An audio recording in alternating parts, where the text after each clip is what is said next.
Like this question is interesting because just as a lot of people would say, marriage is just, for me, marriage is a beautiful institution, no doubt about that, but it's a very, very, very difficult institution to be in. True. You see, it's just like you being at the crèche. Okay, you being a baby and your parents, have just left you in a crèche, and you just have to find your way to, understand what your teachers are going to tell you. As a toddler, okay, you have to, understand, because now you realize that you are not home, you're not in the comfort of your home again, you're not seeing your parents as much as you can. That period, if it's from 7 to 3, that long hours, that is marriage for me. How you are going to deal with your teacher, understanding what the teacher is saying, because it probably might be different from what your parents have been telling you at home. So what your teacher is telling you, how you should understand it, and how you should also relate with the other kids that you have come to that school with. For me, that is marriage. Wow. Look at it from that context. It's difficult to have yourself in the state of a child to imagine what I'm saying. But I being in marriage, this is it. So you see, if a toddler or the kid in the kindergarten is able to relate well with the teacher and relate well with the kids, that is when she's even home and it's weekend, she still wants to go to school. So if I'm able to relate with my husband in a way that things are well, I understand him, he understands me, no matter our quarrels, we're able to resolve and come around easily, then when he is not around, I feel that I miss him. I want him to be around.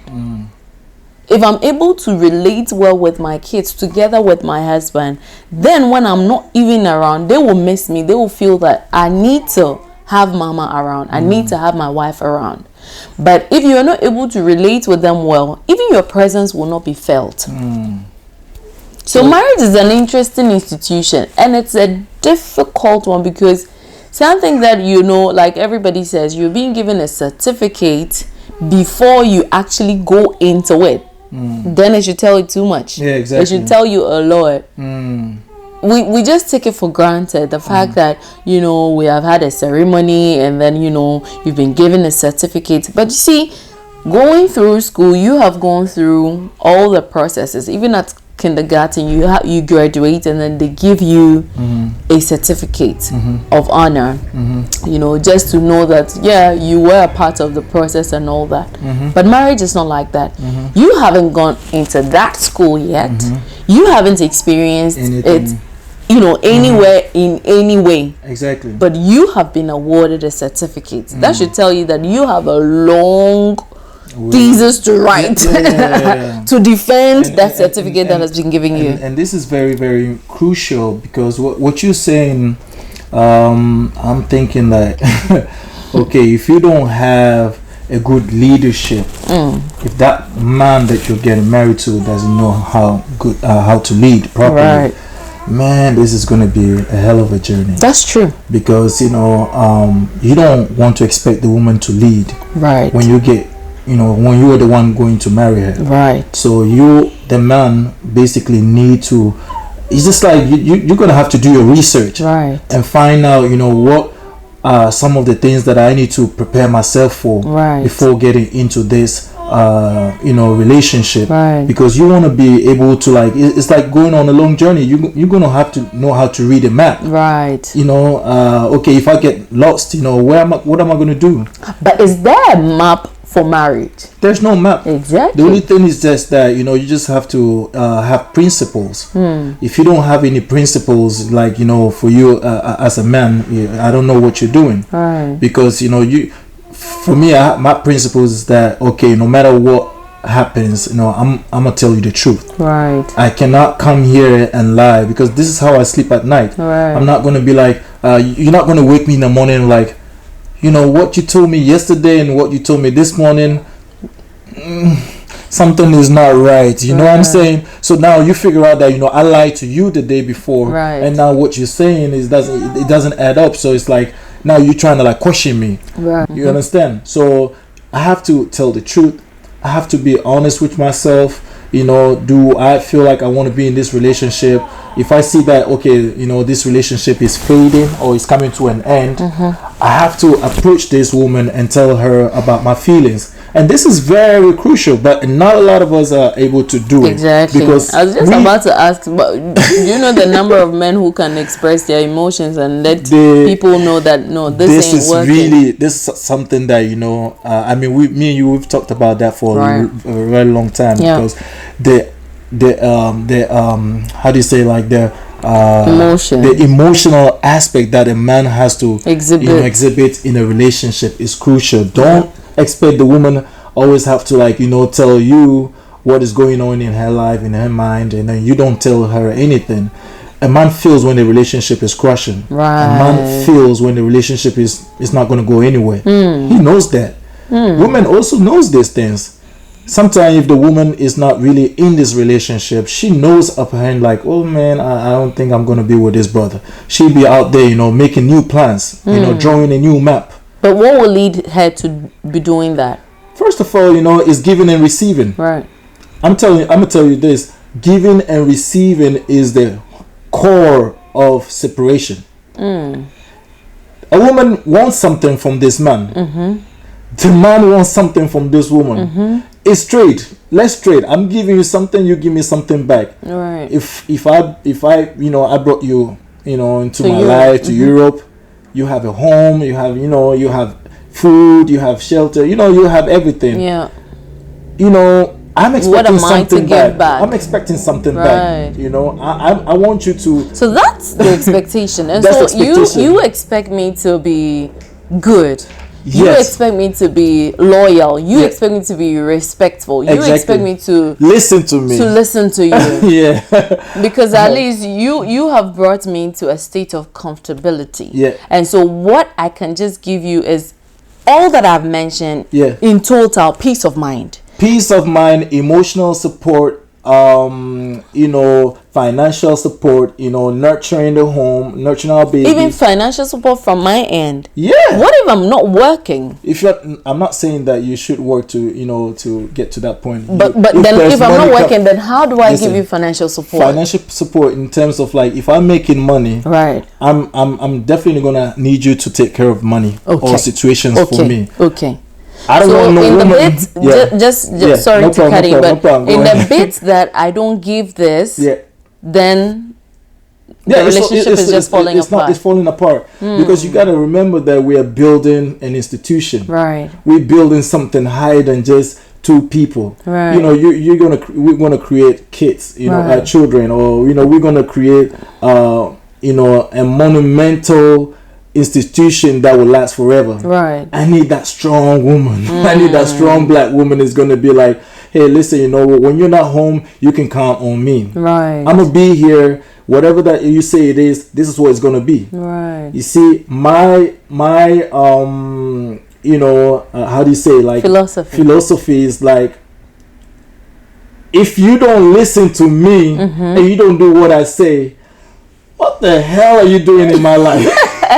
You see, we're coming from different backgrounds, so sometimes it's just difficult to.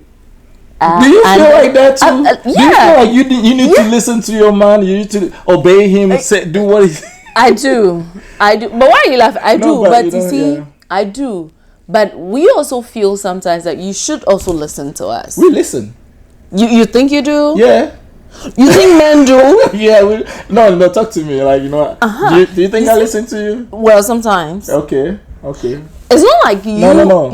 You listen. Yeah, but you don't hear. Exactly. But you don't hear what I'm saying. You listen, but you don't. You see, the moment you don't put it in practice, then it means you haven't heard me enough. Does that make sense? Yeah, it makes sense. And so it's the reverse. The reverse, okay. Right? Because if you tell me something, you're expecting me to act upon it. Yeah, of course. The moment I don't act upon it, you feel that this woman is disrespecting me. Yeah. She hasn't listened to hear what I expect her to do. Yeah. And she's just going contrary to what I have said. Okay. Does it make sense? It makes sense. I think it cuts across both genders. It's just ego. You know, we're fighting with ego all the time. You know, like, okay, if he says something that I gotta do, then he gotta do something for me too. You understand? You know, but you just said that it's trade. Listen, it's trade, right? But there are also gender roles. Okay. That makes sense. You understand? So these are some of the expectations you should know. It goes deeper. It goes deeper, you know, because, you know, you don't know gender roles, then you're going to be like, hey, you know, it's like Europe. Right. A woman is expecting the man to, you know, not tell her anything. You don't have to, you know. You don't have any right to, you know, how do you say, control me or tell me what to do. Right. Hey, I got my own money. I pay my own bills. Right. We are equal. Nah. It shouldn't be like that. It shouldn't be like that. It should never be like that. It shouldn't be like that in marriage. That's not how it goes. So if it goes like that, then it means the marriage is going to fall apart. It's going to fall apart, of course. A man must impose, if I may use that word. That's harsh. Yeah. Maybe our community is not going to agree with you. No, listen. Because if they say that a man should impose, the nature of men is impose. You are home nurturing babies. They'll be rocking around. But it's a stage. Yeah, hold on. Every stage is going to be the same. Right. Every stage is going to be the same. You are actually home nurturing the family. A man is going to come home like, sit your ass right, you know what I'm saying? Right. I'm going to impose something on them. Okay. I'm not going to let them walk around shouting and screaming around the house like that, you know? Right. It shouldn't come in a way of like you know, you an angry father, or you know, like, that's the nature of men. You know, I want things structured. Right. I want things in order. Right. I come home, if I don't get no peace of mind and my wife is whining, screaming, blah blah blah blah blah, I'm like, hey, you know, like, I ain't got time for that. Right. You know, if you're angry or something like that, you know, get outside, get some, you know, get some fresh air and come back in. I'm not going to let you sit here, you know, like, you know, be, you know, spoil the energy. Exactly. In the house. You don't need to do that. A man must, you know, his power is imposing. That's what it's about. You know, woman, you need to, like, you know, for example, man is a creator and a woman is nurturer. A woman can never create anything like that. If I don't give you, you know, eggs, you cannot create anything. I'm the creator. You understand? I'm the sparker. I spark this relationship. I spark these children to listen to you. I spark this relationship to be in a harmonious way. I spark the idea of like, if you don't get to this energy field, this relationship is not going to go anywhere. And when you fail to obey that or listen to what I'm saying, then this relationship is not going to stand. Because I know where we're going. Right. I know the vision. I have the GPS. I have the blueprint. Right. You don't have the blueprint. Where are you going to lead me? Ask any woman, like, where are you going to lead that man? Like, where are you going to lead him? You don't have any way. You cannot put him on a pedestal. You can never do that. If you put any man on a pedestal, he's going to leave you and go and take another woman. So you have to understand that if we have you in our lives, the mainly, they just say, you know, goal for us is to not to fight each other, but one needs to be the captain and one needs to be the passenger. The passenger. Yeah.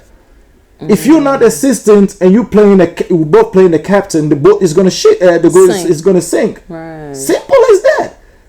You see, like the last time I made this analogy, I'm like, okay, you know, LeBron James, you know, the basketball player. He's gonna be the one to score all the time. Right. All the team is gonna like help LeBron James to score. Right. They're not gonna be like, hey, but how come he's only the one? You know, he's the top player. No, I can shoot hooks too. The coach has decided that he's the one to shoot. If you have a ball, you need to shoot. Pass it to LeBron James so LeBron James can shoot. Makes the basket. He's a good shooter. He's the one that we've been training all this time. The man has been the one being educated and picking up all these resources together to lead you to the promised land. You can never do that. But you know that there are some men out there who are still missing certain. They're messing up. And so if a woman comes in to step in, you know, how about that? I feel like, you know, a woman can really educate a man, you know. I know, and I have this assertion that when a woman also educates a man or takes up the role of a man at a point, if that man now becomes who he is, the likelihood of he leaving that woman that taught him is high. Do you agree? Yeah. Do you agree? Because you see, if I understand what you're saying, a man is supposed to be the leader. But if a man is falling in his leadership role, and his woman takes up to correct and shaping him, after he has, you know, gotten back on track, he feels that this is the time for him to lead. And now what you have been telling him, you're still schooling him like a boy, and he doesn't want that. He doesn't want that. And so he has to go elsewhere to find actually, you know, make that manly thing happen again. Well, I like what you just say. It's very interesting because a man must understand that he needs to work on his egos. Right. You know, he has plenty ego, and sometimes, you know, you have to understand that after being in a relationship with a woman for about 2 or 3 years, because that's how long it takes for you to like really, you know, build a foundation. So if you come to me and tell me like, you know, you know, you've been telling me all this time where we're going, and right now you're turning right. We're not going to that, you know, where you. I don't understand this, you know. And if I feel your concern and I know that you're right, I shouldn't really, you know, bash you for saying that. I should come up to you and like, yeah, you know, like, love, I've lost my way, you know, like, I don't know what.